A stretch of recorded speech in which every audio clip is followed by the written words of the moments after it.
මම ගොඩාක් සතුටුයි. ડોක්ටර් ගැන මම ගොඩාක් ડોක්ටර් පින් සිද්ධ වෙනවා.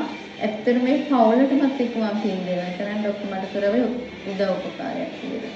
මම හිතන්නේ මේ මට ලැබුණ වාසනාවක්. මගේ දරුවෝ ෆෝන් එකෙන් බලලා පාර පෙන්වනවා. ඒක ඇත්තටම මට දෙවියෙක් වගේ කෙනෙක් තමයි මේ සමරන්නේ. ඒ වගේ මේ කාර්ය මණ්ඩලය මට පුදුම සතුටක් දැන් ආවම මේ පුටේ වාඩි වුණාම හිතුණා ડોක්ටර්ලා මට සුව වෙනවම තමයි කියන අදිෂ්ඨානයක් තිබුණා. මේ විශ්වාසත් එක්ක. good morning අම්මට. good morning. අම්මා කොහේ ඉඳලාද ආවේ? මම නුවර ඉඳලා. නුවර ඉඳලා. නුවර යටිහෙම. හරි. අම්මගේ වයස? 58යි. 58යි. අම්මට හැදලා තිබුණේ ටීනියා කියන අසනීපේ. ඔව් සර් කිව්වේ ටීනියා කියන අසනීපය තමයි හැදෙන්නේ. ඔව්. කොච්චර කාලයක්ද හැදිලා? මාස 6ක්. මාස 6ක් විතර. කොහොමද දැනෙච්ච අපහසුව? ගොඩක් දනවා.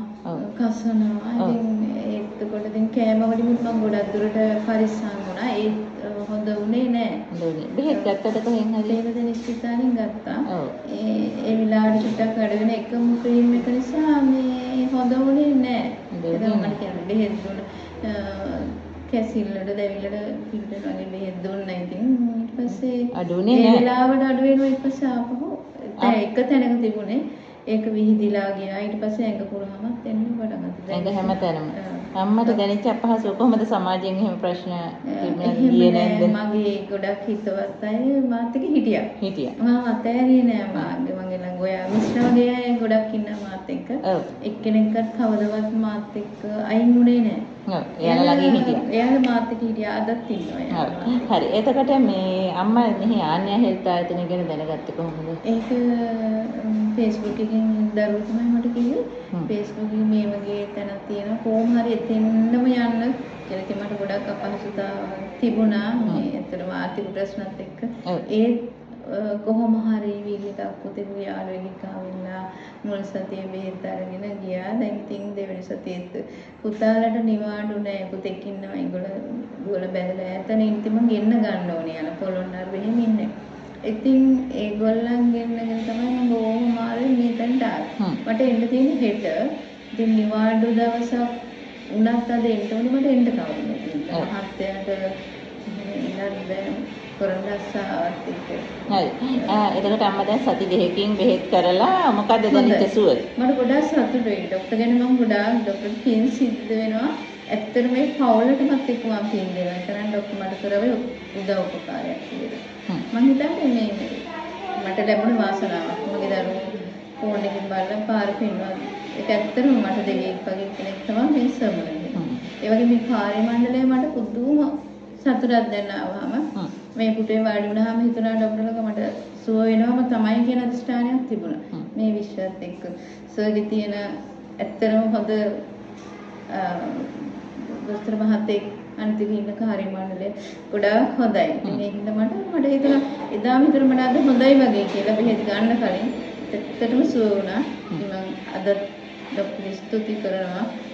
රටට ලෝකෙට මම කියලා මේ වගේ ලෙඩ ඉන්නවනම් පාර හොයාගෙන එන්න කියලා තවත් මේ වගේ ලෙඩ ගොඩක් ඉන්නවනේ. මම හිතන්නේ සර් කිව්වා මේ ලෙඩ ඉන්නවා කියලා. එතෙන් වල සාමාන්‍ය හැදෙනවා කියලා.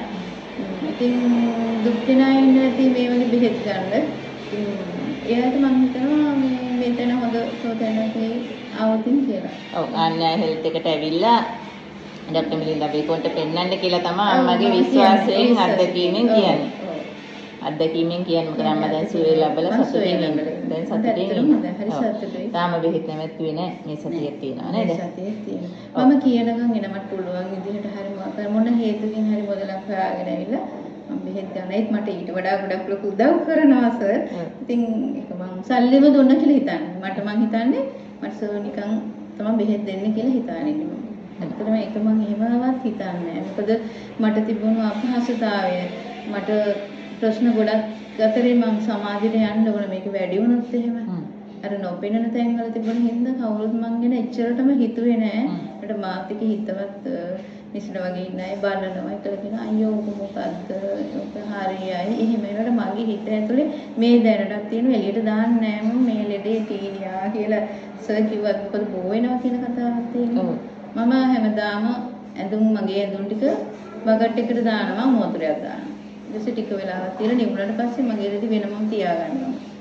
ඊට පස්සේ මගේ සබන් කෑල්ල, මගේ පනාව, ගෙදර කවුරුත් නැති වුණත් මං තනියෙන් මහත්තයින පුතයින මගේ ඇඳුම් වෙනම තියෙනවා. කිසිම දෙයකට සම්බන්ධතාවයක් නැහැ. අර රෙදි, කෑම බීම ඒවලින් මම පරිස්සම් වෙනවා. ඉතින් මම අනිත් අයටත් කියන මෙතන බෙහෙත් ගන්නව හැමදේම අපේ වෛද්‍යතුමා කියයි. ඒ වුණාට තමන් දැනගන්නත් ඕනේ තමන් පරිස්සම් වෙලා අනිත් අයට ඕන වෙන විදිහට ජීවත් වෙන්න. හරි අම්මගේ අදහස් ගොඩක් වටිනවා මේ වගේ අසනීප තිබිච්ච අයට සුවයක් ලබන්න මෙතෙන්ට එන්න කියලා පැමිණෙන්න කියලා අම්මගේ අත්දැකීමෙන්මයි අම්මා කතා කරන්නේ. හරි අම්මට ගොඩක් ස්තුතියි අදහස් දුන්නට. මේ කාර්යමණ්ඩලයට සර්ටත් මුත්සන්න දෙවිටයි මම හැමෝටම කියනවා මේක දකින්න හැමෝම මේ තැනට එන්න කියලා තමයි මම ඉල්ලීමක් කරන්නේ මේ ලෙඩේ තියෙන. හරි අම්මා ගොඩක් ස්තුතියි.